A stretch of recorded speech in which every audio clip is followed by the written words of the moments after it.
on day 2. I'm really tired. But this is our last heat and eat meal that we're going to be canning together. And today is rabbit stew. So this one seems it's basically you're just making a big old pot of soup, sticking it in jars and sticking it in the canner. So follow along. We're gonna make some rabbit stew.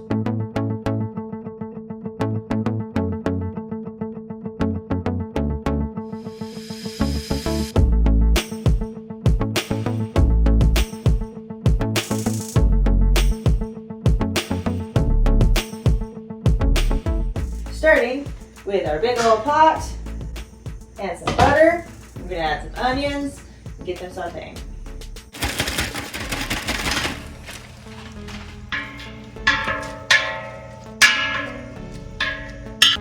Okay, we sauteed 3 cups of onions. Now we're gonna add 3 cups of carrots, 1 cup of celery, and 2 cups of potatoes. I did get red potatoes.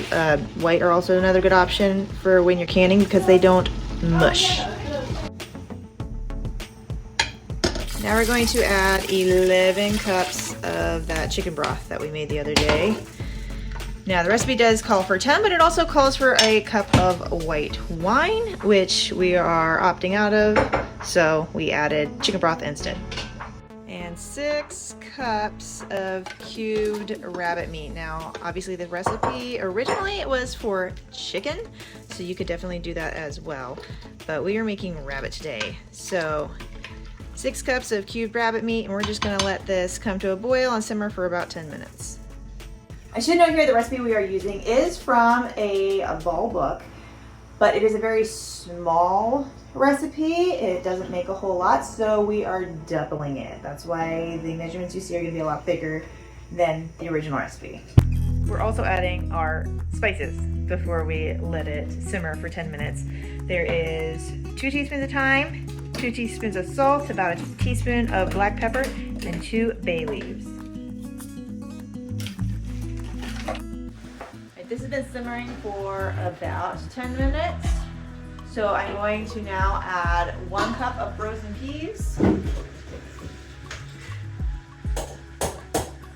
This recipe called for mushrooms to be sauteed with the onions. We're not really mushroom people, but I did have just a tiny bit of green beans from the garden, not enough to can, so I'm going to use those instead in place of the mushrooms. And then 2 tablespoons of bottled lemon juice. And then we're ready to get them in our jars. Before we bottle this, we are going to pull out the bay leaves, if we can find them. I saw them a minute ago. Where'd they go? There's one. There's 2. Good.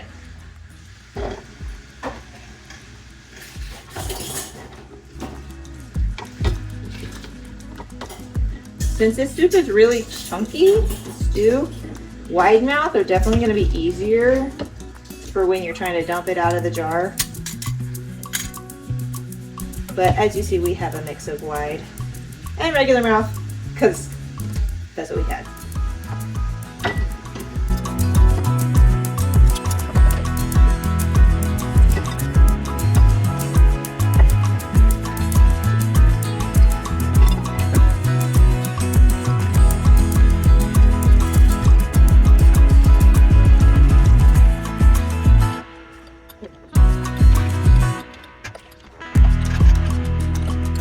Oops.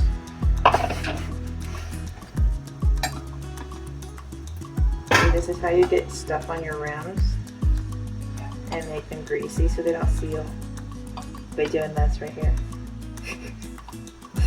I'm sure that filling it with the solids first and then coming back with the broth doesn't help. But what else are you gonna do?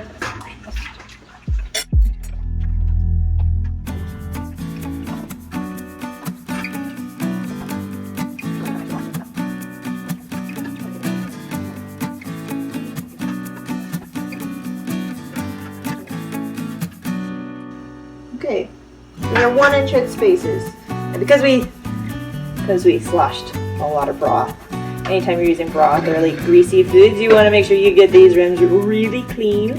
Otherwise, they won't seal if there's any grease on it all on the jar. Ask us how we know. Do it several times. So use a knife or a bubbling tool to make sure there aren't any bubbles that will cause problems later on. Oh look, I stabbed a potato.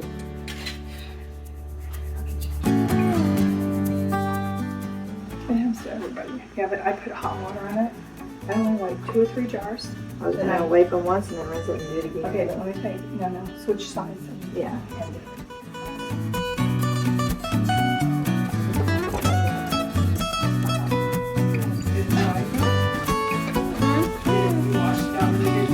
Yep.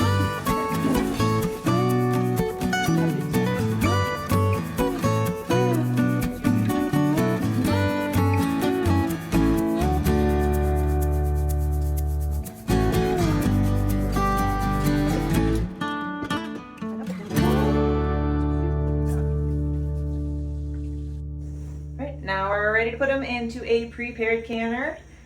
Just like the other soups that we did, we're gonna let it get to a boil. Once the steam releases, we'll let it sit 10 minutes before putting the weight on. Once it comes to pressure, it's gonna be 90 minutes. But check with your directions for your pressure canner because they're all slightly different. So make sure that you're following the directions appropriate for your machine.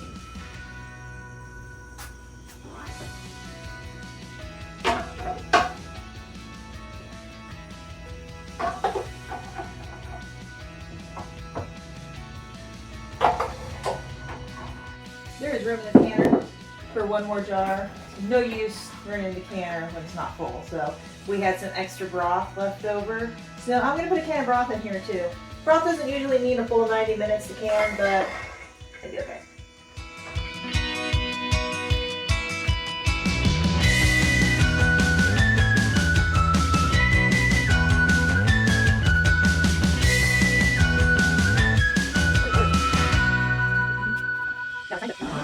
Now it's time to eat this. You could just dump it in a pot and heat it up and eat it like a stew.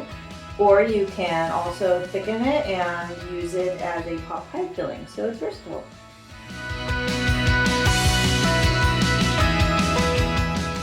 Well, that concludes our winter canning series for this year at least.